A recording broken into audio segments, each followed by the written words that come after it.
উফ, এইবার এমন একটা দাও মারবো না যে কৃষ্ণচন্দ্র কেঁদে কুল পাবে না। কিন্তু সেটা একমাত্র সফল হবে নগরের মন্ত্রী আমাদের পাশে থাকে। আরে ও তো মোহর ছাড়া আর কিছুই চেনে না, ওকে খবর দিয়েছি এক্ষুনি এলো বলে।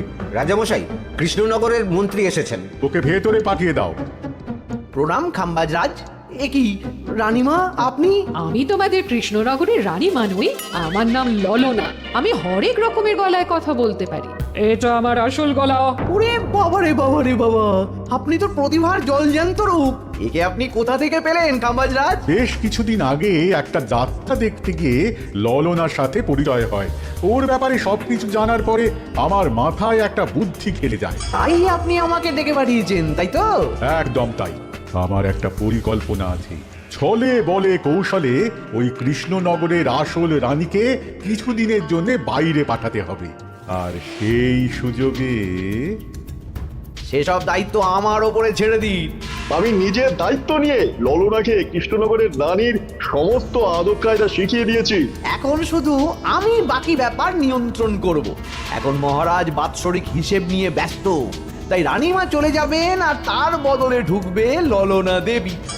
তাহলে আর দেরি কেন? আজ রাতেই বেরিয়ে পড়ো। আর যদি আমার পরিকল্পনা অনুযায়ী এগোতে পারো তাহলে কিছুদিন পরে তুমি হয়ে উঠবে কৃষ্ণনগরের রাজা। আমার কত দিনের আশা। চলুন তাহলে। হ্যাঁ চলুন, রাজবাড়ির বাকি ব্যাপার যেতে যেতে বুঝিয়ে দেব।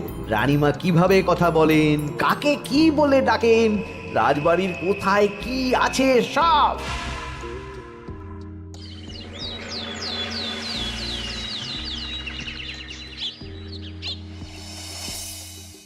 কি গো গিন্নি, জ্বরটা নেমেছে?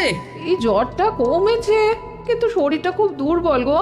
তুমি পারলে ভাতটা রান্না করে রাজবাড়ি যাও, আমি বেলার দিকে এই কিছু একটা তরকারি করব। না না গিন্নি, তোমাকে এই শরীরে রান্না করতে হবে না। আমি তরকারির সবজি কুটে রাখছি। হ্যাঁ, ওই পুঁটির মাকে বলে রাখবো, ও এসে রান্না করে দেবে। তাহলে তো ভালোই হয়, জ্বরে একেবারে শরীরটা দুর্বল করে দিয়েছে গো। হ্যাঁ, তুমি বিশ্রাম নাও গিন্নি, আমি রান্নাঘরে যাই। কি গোপাল আজকে এখনো এলো না? ও কোনোদিন সময় এসেছে মহারাজ? ওকে তাড়িয়ে আপনি একটা কাককে রাজসভায় রাখলেও সে সময়ে আসবে। না, আসলে গোপালের গিন্নির খুব জ্বর, আমি দেখে এসেছি। তাই হয়তো ওর গিন্নির সেবা শুশ্রূষা করতে গিয়ে গোপালের দেরি হচ্ছে। তোমাকে আর গোপালের হয়ে কাসুন্দি গাইতে হবে না। এই তোমরা থামো তো। একটু দেরি হয়ে গেল মহারাজ।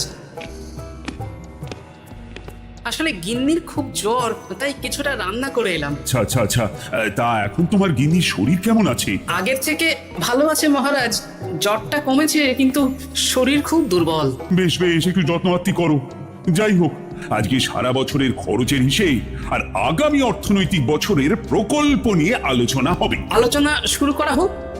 বিগত অর্থনৈতিক বছরে বিভিন্ন খাতে মোট খরচ হয়েছে 15,700 মোহর, আর বিভিন্ন কর বাবদ উপার্জন হয়েছে 22,000 মোহর। তাহলে তো মহারাজ ভালোই লাভ হয়েছে। এবার আমাদের দিকে একটু নয়ন মেলে তাকালেই হয়। সেসব তো দেখবই, কিন্তু তার আগে আমি মন্ত্রীর সাথে বিগত বছরের সব খরচ নিয়ে হিসেবে বসবো। হ্যাঁ, বেশিরভাগ দায়িত্ব তো মন্ত্রীমশাইয়ের কাঁধেই থাকে, তাই উনি কোনো হিসেবে জল দিয়েছেন কিনা সেটাও পরখ করে নেওয়া যাবে।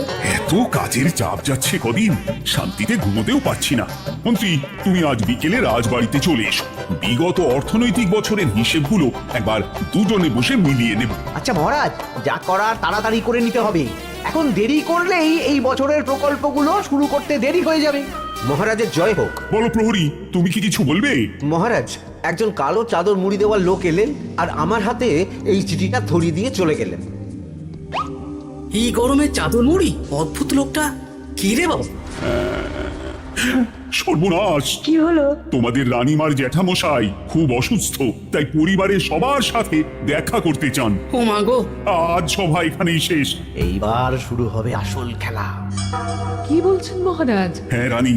আমাকে এক্ষুনি জ্যাঠামশাইয়ের কাছে যাওয়ার বন্দোবস্ত করে দিন মহারাজ। কিন্তু রানী, তোমার জ্যাঠামশাইয়ের বাড়ি কৃষ্ণনগর থেকে ঘোড়ার গাড়িতে গেলেও তো 1.5 দিন সময় লেগে যাবে। এদিকে আমার এত কাজের চাপ। আপনি বরং কয়েকদিন পরে আসুন, আমাকে এক্ষুনি যেতে হবে মহারাজ। বেশ বেশ, আমি তোমার যাওয়ার ব্যবস্থা করছি। সাবধানে যেও রানী, আমি 2-3 দিনের মধ্যেই আসছি।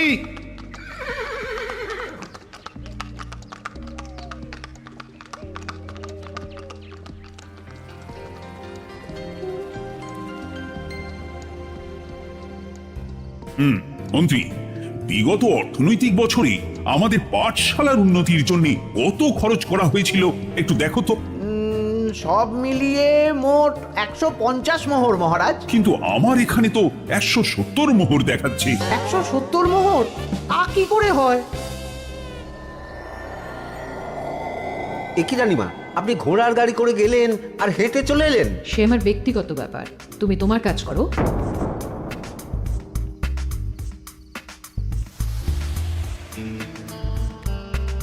এ কি রানী, তুমি চলে এলে? আমার শরীরটা খুব একটা ভালো লাগছে না মহারাজ, পেটটা কামড়াচ্ছে। তাই সহিশকে বললাম ঘোড়ার গাড়ি নিয়ে জ্যাঠামশাইকে দেখে আসতে, আর আমি বাড়ি চলে এলাম। ও সহিশ এসে খবর দেবে, তারপর আমি আর আপনি দুজনে একসাথে যাব। বেশ বেশ, ঠিক আছে রানী, তুমি বিশ্রাম নাও। বিশ্রাম না, আমি একটু স্নান ঘরে যাব। পেটটা কেমন মোচড় দিচ্ছে। মহারাজ কিছুই বুঝতে পারেনি, মজা জমবে।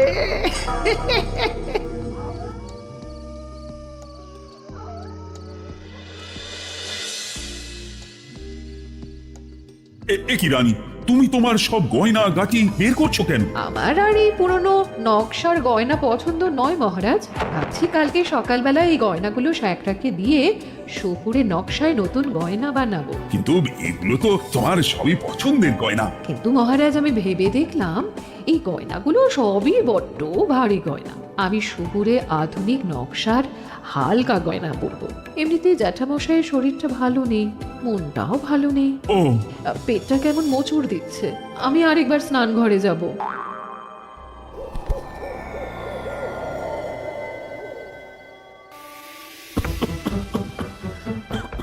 ওই তো মন্ত্রী মশাই এসেছে।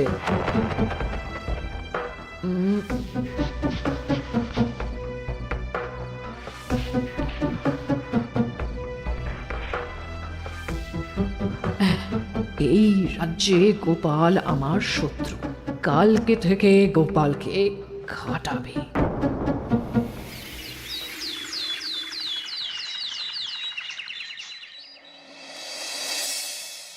হায় হায় হায়, কি হলো রানী, কি হলো? গতকাল রাতে আমার সমস্ত গয়না চুরি হয়ে গেছে। বলো কি প্রহরী? বলুন মহারাজ। গতকাল রাতে রানী সব গয়না চুরি হয়ে গেছে। তুমি আরেকজনকে নিয়ে এক্ষুনি খোঁজ করা শুরু করো। যথাজ্ঞা মহারাজ।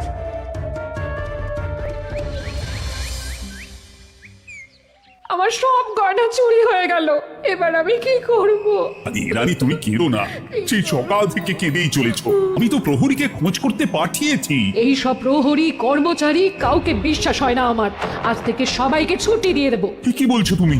সবাইকে ছুটি দিয়ে দিলে রাজবাড়ির কাজ কে করবে? কেন? আমাদের সবচেয়ে বিশ্বাসযোগ্য সভাসদ গোপাল আজ থেকে রাজবাড়ির সব কাজ গোপাল করবে। কি বলছো? আপনি কি বলতে চাইছেন? গোপাল বিশ্বাসযোগ্য না? হ্যাঁ, গোপাল আমার সবচেয়ে প্রিয়। ওর চেয়ে বিশ্বাসযোগ্য আর কেউ নেই। কিন্তু কোনো কিন্তু না, বলবেন আপনার আদেশ। এক্ষুনি গোপালকে ডেকে পাঠান। যেমন তোমার ইচ্ছে। গোপাল, গতকাল রাতে রানী সব গয়না চুরি হয়ে গেছে, তাও আবার ঘরের ভেতর থেকে। আমি চাই তোমার মতো বিশ্বাসযোগ্য লোকই রাজবাড়ির সমস্ত কাজ করুক। মানেটা ঠিক বুঝতে পারলাম না রানীমা। মানে আমি রাজবাড়ির বেশিরভাগ কর্মচারীকে ছুটি দিয়ে দিচ্ছি, তার বদলে রাজবাড়ির কাজ করবে তুমি। কিন্তু কোনো কিন্তু না। রাজসভার ভাড়ামো অনেক হয়েছে, এবার থেকে তোমার কাজ বাসন মাজা, ঘর মোছা, কাপড় কাচা, পুরো রাজবাড়ি ঝাঁট দিয়ে পরিষ্কার করা। এই সেরেছে। যাও, রান্নাঘর থেকে বাসন নিয়ে পুকুর পাড়ে গিয়ে বাসন মাজবে। কি গোপাল, রাজসভা থেকে সোজা পুকুর পাড়ে? কি হয়েছে নাকি? খুব হাসি পাচ্ছে না? হাসি তো পাবেই, নতুন রানীমা আসার পরে তোমার এই হাল করে ছেড়ে দিল। নতুন রানীমা? না, আসলে ঘটা বলতে চাইছে রানীমা তোমাকে নতুন চাকরি দিয়ে এই হাল করলো। যা হয়েছে ভালো হয়েছে, আমার পেছনে না লেগে নিজের কাজ করুন, যান। কোথায় কি বলতে হয় জানিস না নাকি? অভ্যেস নেই তো, তাই মুখ ফসকে বেরিয়ে গেছে।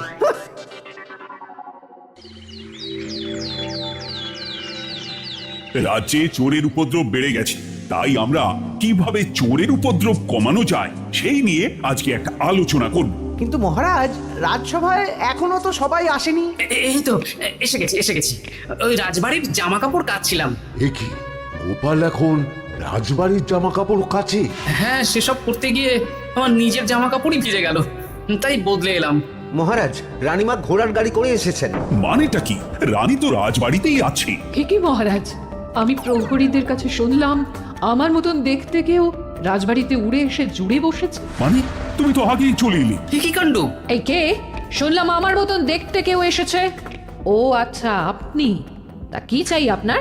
বোঝো কাণ্ড, একরকম দেখতে একরকম গলা, এ বলে আমি আসল, ও বলে আমি। হয় হয় হয়, আসল নকল বোঝাই দায়। একটা নয়, দুটো রানী। আমার জ্যাঠামশাই একদম সুস্থ। এই মহিলা নিশ্চয়ই ভুয়ো চিঠি দিয়ে নিজের রাজবাড়িতে ঢোকার সুযোগ খুঁজছিল। একদম বাজে কথা বলবেন না। আপনি কে সত্যি করে বলুন। সমস্যা সমস্যা, ঘোর সমস্যা। আমার কোনো পাণ্ডিত্য দিয়ে বুঝতে পারছি না কে আসল আর কে নকল। আমি আসল, বিশ্বাস করুন।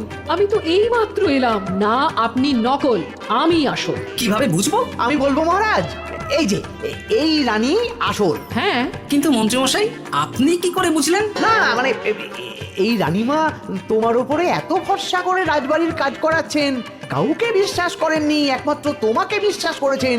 এত ভালোবাসা, এত বিশ্বাস কার থাকতে পারে বলো? মানে গোপাল, তুমি রাজবাড়ির কি কাজ করছো? বাসন মাজা, ঘর মোছা, বাগান পরিষ্কার, অনেক কাজ করছি রানীমা। আপনার সব গয়না চুরি হয়ে গেল, তাই কাউকে বিশ্বাস করা যাবে না বলে ওই রানীমা আমাকে কাজে রাখলেন। এই ওই বন্ধ করে একটা উপায় বের করো। বেশ বেশ, আমি ধরে নিচ্ছি দুজনেই আসল। তাই আপনাদের দুজনকে আমি পরীক্ষা নেব, দেখবো কে উত্তীর্ণ হন। তাই নাও। আপনারা দুজনেই তো সেনাপতিকে চেনেন, বলুন তো সেনাপতির আসল নাম কি? সনাতন সেন। আচ্ছা, আপনাদের বাপের বাড়ি কোথায়? বিজয়গড়। দূর দূর, গড়গড় করে সবই বলে দিচ্ছে। এভাবে হবে না, অন্য কোনো উপায় ভাবো। বেশ, সেনাপতি তলোয়ার দাও তো। দিচ্ছি। এই নিন, এই তলোয়ার দিয়ে মহারাজকে মেরে ফেলুন। আপনাদের মধ্যে কে মারতে চান বলুন। এসব তুমি কি বলছো গোপাল? মহারাজ আমার পতি পরমেশ্বর, ওনাকে আমি মারতে পারি? আমি স্বপ্নেও ভাবতে পারিনি গোপাল তুমি এই জঘন্য কাজ আমাকে করতে বলবে। আমি নিজের প্রাণের আহুতি দিতে পারি, কিন্তু মহারাজের গায়ে একটা আঁচড়ও দিতে পারবো না। উফ, খাম্বাজরাজ বেছে বেছে এক ধুরন্ধর নারীকে পাঠিয়েছেন, কোনো জবাব নেই। আমি বুঝতে পারছি না মহারাজ, এনাদের হাবভাব, কথাবার্তা, রূপ সবই একরকম। তবে যিনি ঘোড়ার গাড়ি চেপে এখন ফিরলেন, তিনি আসল হলেও হতে পারেন। আমি আসল, বিশ্বাস করুন। বললেই হলো? আসল হলে প্রমাণ করুন। বেশ, আজকে আর মাথায় কিছু আসছে না, আমি কাল আসবো। ততক্ষণ আপনারা দুজনে রাজবাড়ির দুটো ঘরে থাকুন। কি ছক মারিতে পড়লাম রে বাবা।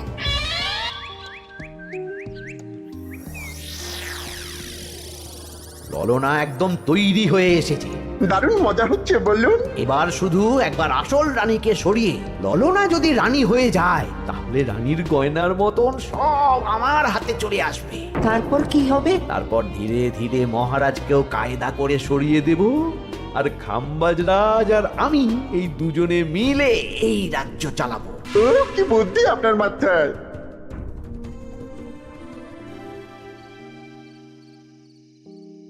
বলছি শোনো না, আমার শাড়িটা একটু ছিঁড়ে গেছে গো।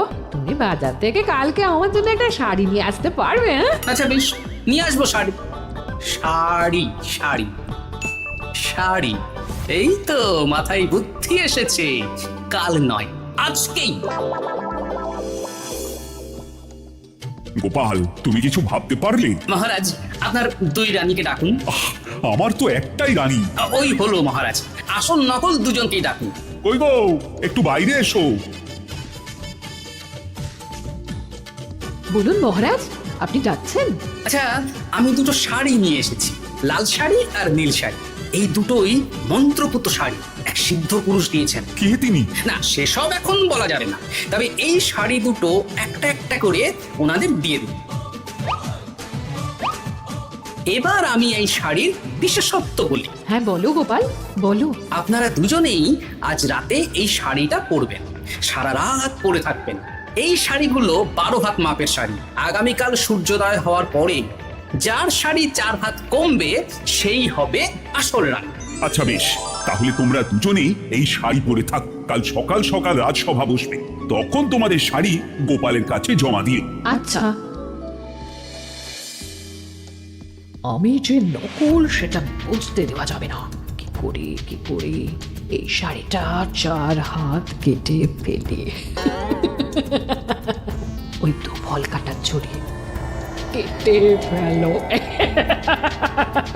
কালকে আবার মজা হবে।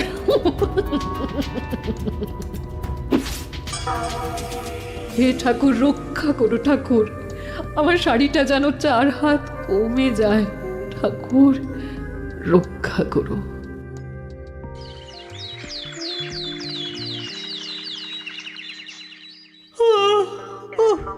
এত সকাল সকাল রাজসভা, দূর, ভালো করে ঘুমটাও হলো না। আমি তো ঘুমোইনি, চিন্তায় ঘুমই আসেনি। কই গো, তোমরা এসো। এই নিন আমার শাড়ি, এবার মেপে দেখুন এটা 4 হাত কমে গেছে। এই দেখুন মহারাজ, বিশ্বাস করুন আমি আসল, কিন্তু এই শাড়িটা সারা রাত পরে থাকা সত্ত্বেও 4 হাত তো দূর, 4 আঙুলও কমেনি। লাল শাড়িটাই ছোট মনে হচ্ছে। তাহলে তুমি আসল? উফ বাবা, বাঁচা গেল। আয়, কে আছো? এই নকল রানীকে কারাগারে বন্দি করো। দাঁড়ান মহারাজ, বন্দি করতে হলে যার শাড়ি 4 হাত কমে গেছে তাকে বন্দি করুন। কেন? আমার শাড়ি তো 4 হাত কমে গেছে। শর্ত অনুযায়ী যে আসল তার শাড়ি তো 4 হাত কমবে না। আপনি ধরা পড়ে গেছেন নতুন রানীমা। এগুলো কোনো মন্ত্রপুত শাড়ি নয়, এগুলো আমার পরিকল্পনার প্যাচ। আপনি নিশ্চয়ই নিজেকে আসল প্রমাণ করার জন্য শাড়িটা কেটেছেন। না মানে, না না না, তাহলে কমলো কি করে? না মানে হয়ে গেল। সত্যি গোপাল, তোমার বুদ্ধির জবাব নেই। গোপাল, তুমি আমাকে বাঁচালে। এই যে নতুন রানীমা, চুপ করে কেন?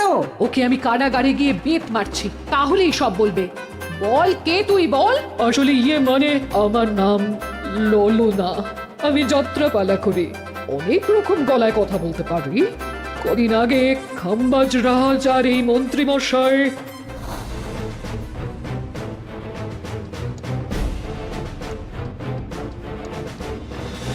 বাহ বাহ বাহ বাহ বাহ, এ তো দেখছি ললনার ছলনা। তার মানে রানীমার গয়না? ওগুলো তো সব মন্ত্রীকে দিয়েছি, জানলা দিয়ে কাপড়ে পেঁচিয়ে নামিয়ে দিয়েছি। মন্ত্রী, তোমাকে আমি শুলে চড়াবো। ভুল হয়ে গেছে মহারাজ, আমাকে ক্ষমা করুন। প্রাণে মারবেন না, সব গয়না ফেরত দিয়ে দেবো মহারাজ। তুমি শত্রু রাজ্যের প্ররোচনায় এত বড় ক্ষতি করতে চেয়েছিলে? ক্ষমা করুন মহারাজ, ক্ষমা করুন। সেনাপতি, মন্ত্রীকে 1000 বার বেত্রাঘাত করো। আর এই ললনার কি হবে? আমি অনেক দিন ধরে বাড়িতে একটা কাজ করার লোক খুঁজছি, ওনাকেই পাঠিয়ে দিন। আমার গিন্নি শুয়ে বসে থাকবে আর উনি খাটবেন। হ্যাঁ নয়, হ্যাঁ, ললনার ছলনা ফেস্তে গেল।